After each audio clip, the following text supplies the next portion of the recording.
And welcome back. My next guest demanding a full reckoning of what happened on Capitol Hill 2 weeks ago.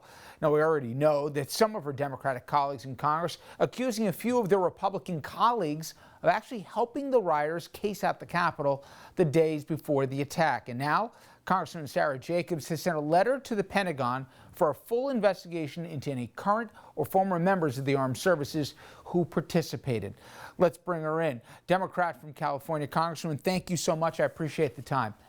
Of course, happy to be here with you. Well, you know, you come at this from an interesting perspective, having served before you came to Congress in other conflict areas. In fact, you talked about post-conflict settings. What we have obviously in Congress right now constitutes that. Give an idea of the background and how it applies to what you'd like to see happen in a place you now go to work.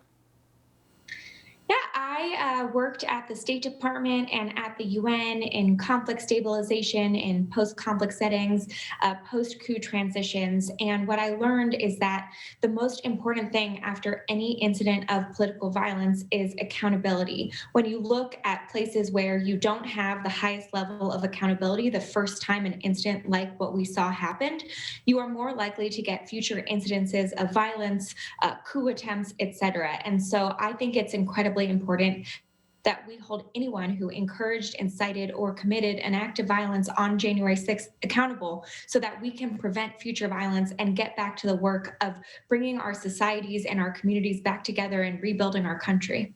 So how do you respond to someone who said, all right, listen, the president lost.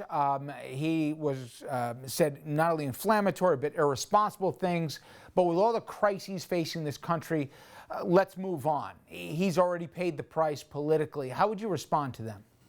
Well, I think it's incredibly important that we have this accountability. You can't ever really move forward if you don't have that accountability.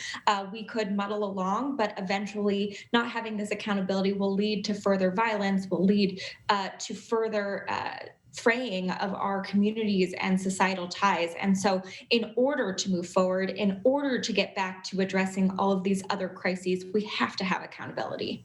You know, I'll speak for myself. I know that apparently two of your colleagues, two Republicans from Arizona, in fact, had apparently applied for a pardon to the White House in the final days of the Trump administration. They weren't granted one, but they, along with Mo Brooks, were three Republicans who were accused of more than fomenting the violence, maybe even giving tours, etc., to some of the rioters that roamed the halls the following day in the insurrection.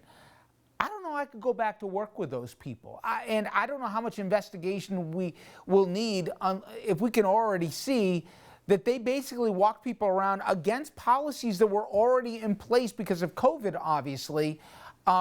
How tough will it be to actually look across the aisle and see these people if they're allowed to stay in office? Well, I think we need to hold them accountable. I think we need a full investigation to see exactly what happened and who was involved in helping and coordinating. You know, I think it's important that we do that investigation, that we build evidence, that we have a due process. I think that's important, but that we should hold accountable anyone who was involved in encouraging or inciting this insurrection. We all took an oath to the Constitution, and we should be responsible for upholding it. It is hard to work with some of my colleagues across the aisle to know that they were encouraging violence that literally could have taken my life. I was in the House chamber that day. But I also believe that we were sent here to do a job, and that if there are areas where we can agree and we can get things done for our constituents, that I kind of have to put my own feelings aside and do that so that we can deliver for the American people. It sent out a tweet that I thought was amazing because, and we spoke to another fellow freshman congressman just a few minutes ago, but in the window of time you've been there, you said, I've been in Congress for 3 Wednesdays. The first in insurrection, the second in impeachment, and the third in inauguration. Let's hope next Wednesday is inspiring as this one, obviously talking about what we saw yesterday, but my God. Right? I mean, I'm not sure if this is an indictment on where we are as a democracy or if this is a good civics lessons for, you know, I got kids right now as to what they're seeing unfold, but nonetheless, these are unprecedented times, and this is your introduction to Washington.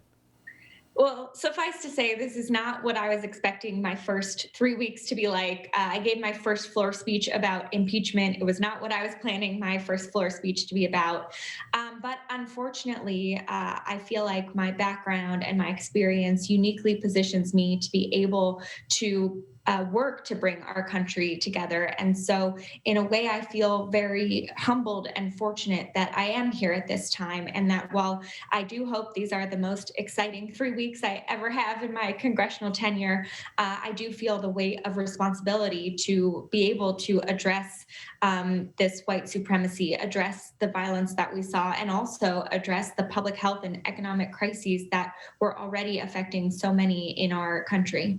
So let's make a leap, Congresswoman, and say 2 years from now you want to continue your work in Congress. You know the razor-thin margins in the House, and there is no real margin in the Senate right now for Democrats. The tie-breaking will go to the Vice President. Given those political dynamics and the President's plea that he's going to make all efforts to work across the aisle, what do you think you're going to have to go back to your constituents and say, I delivered, I was part of tangible change over the last 2 years? And more than just platitudes, specifics as to what you say, if we don't get this done, then we in Congress didn't get our job done. Look, the answer to that is COVID relief, is making sure we get vaccines to people, that we do it in an equitable way, that we get assistance to our families and our small businesses who are really struggling, and that by the end of 2 years, but hopefully well before that, we are through the most difficult part of this time, and that we can start reopening safely, and kids are back in school, and we're able to resume not back to normal, but to what the new normal will be. And we're building back to a more equitable future. I think that there's a lot of really tangible things that we need to do on that. And, frankly, when I talk to people on both sides of the aisle, across my district, across the ideological spectrum, everyone knows that we need to get assistance to small businesses, to families. There's so much that we agree on that we just need to do right now. So I'm hopeful that we'll be able to, and that, pretty quickly the American people will start feeling that their life is getting better. You would think stimulus would be the first place to start, and also getting these vaccines into people's arms in a more coherent and federally directed way would be a good start for that. But Congresswoman, appreciate meeting you, and thank you for the time. Of course, happy to be here. All right, folks, when we come back, we will stay in Washington. ABC News political director Rick Klein. He'll join me on the monumental challenges the new president is facing, the latest when it comes to Trump's impeachment in the Senate, and a whole lot more.